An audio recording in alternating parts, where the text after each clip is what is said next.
Bu Anies sebenarnya justru membutuhkan rakyat yang teriak. Bu Anies itu antitesa Jokowi. Anies itu berbeda dengan Jokowi. Anies itu kebalikan dari Jokowi. Biarkan suara itu datang dari rakyat. Bukan dari Anies sendiri. Bukan dari Anies. Kalau saya nangkap seperti itu. Dan itu ciri diplomasi politik yang bagus. Tentu itu juga cara Tuhan juga mengirim pesan kepada orang-orang yang baik di luar sana. Yang begitu banyak bahwa memang ini tidak masuk kriteria. Oleh sebab itu semakin mereka masuk ke ruang-ruang perdebatan publik lebih khusus di kampus, mereka akan telanjang terlihat bahwa memang mereka tidak pantas untuk jadi calon presiden maupun wakil presiden. Ini maaf saya harus katakan itu. Kita bisa memperdebatkan itu.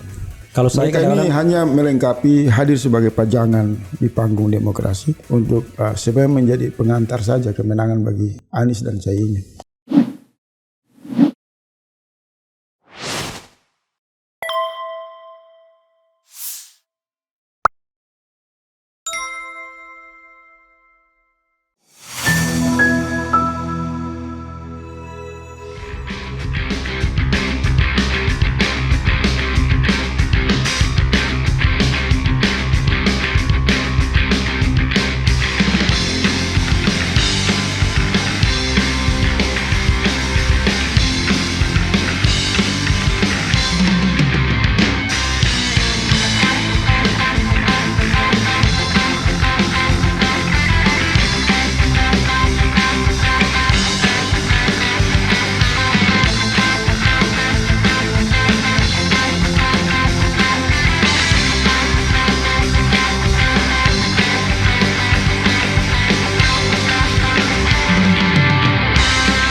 Selalu Anies merasa ragu rasanya untuk disebut antitesis pemerintahan sekarang.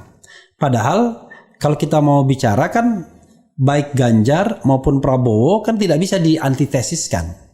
Karena mereka juga belum jadi pemerintahan. Kan biasanya kan antitesis itu kalau lawan incumbent. Ini kan newcomer semua.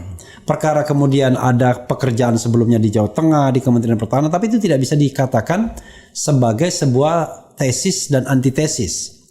Nah, tetapi ada kesan bahwa ketika Ganjar dan Prabowo jelas-jelas mengatakan mereka adalah pewaris, ya kan, dari rezim ini, ya, Anies yang dipersepsi orang sebagai arus perubahan dan antitesis dari rezim hari ini, kok kelihatan agak gamang untuk frankly speaking mengatakan bahwa saya adalah antitesis dari pemerintahan sekarang, sehingga Anda pilih saya atau pilih status quo misalnya begitu. Tidak pernah terucap di Anies hal seperti itu.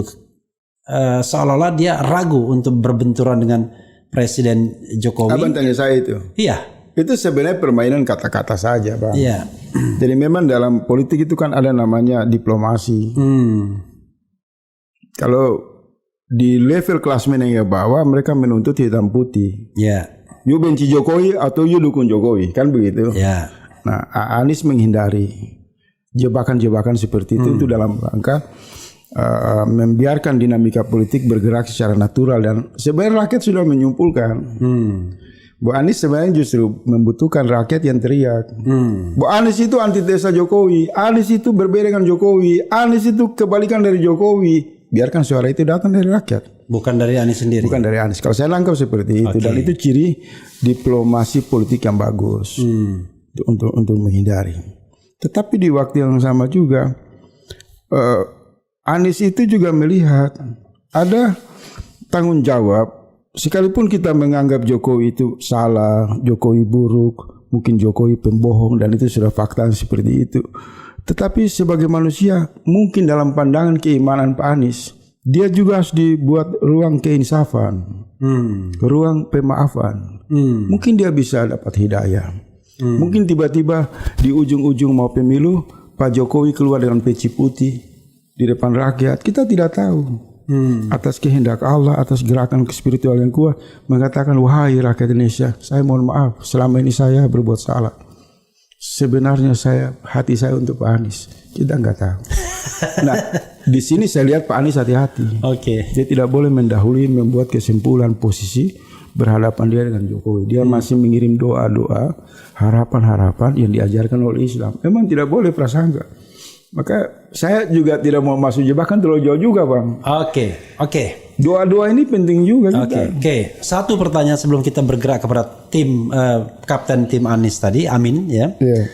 Yaitu soal religiusitas, ya, religius dan religiusitas. Ya, spiritual tuh beda lain karena kan yang kita inginkan itu masyarakat yang religius, bukan masyarakat yang spiritual. Karena kalau spiritualitas itu sifatnya di dalam diri, tapi religius itu adalah sebuah lingkungan. Kita tahu sila pertama kita ketuhanan yang Maha Esa, dan itu bisa mengakomodasi semua agama dan kepercayaan, apalagi Islam. Tetapi yang saya agak sedikit memberikan catatan dari semua pemaparan Anies misalnya, apalagi Prabowo dan Ganjar, tidak sedikit pun mereka menyebut soal mengupayakan masyarakat yang religius. Karena gini, kan kalau kita bilang masyarakat yang religius, gombal.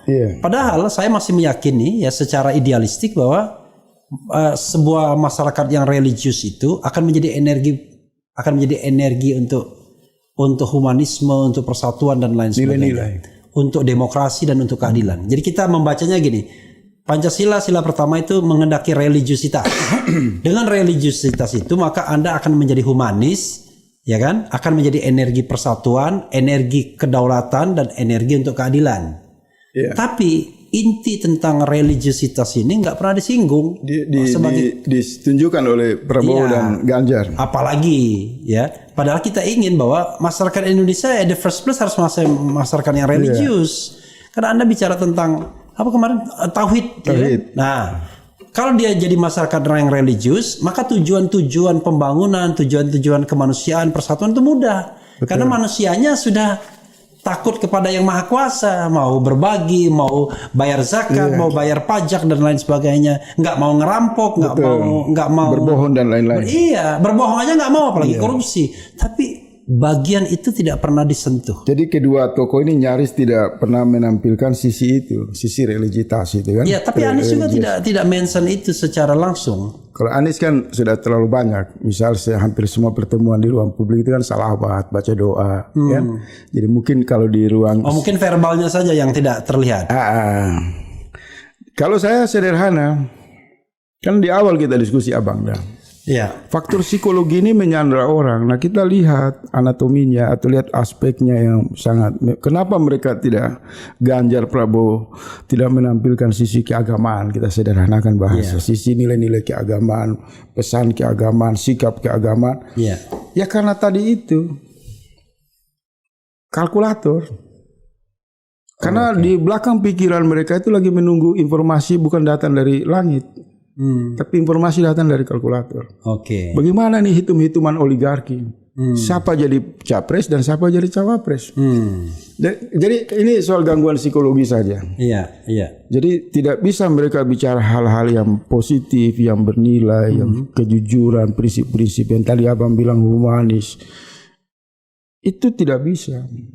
Selama psikologi mereka masih tersandra oleh kalkulator, oligarki.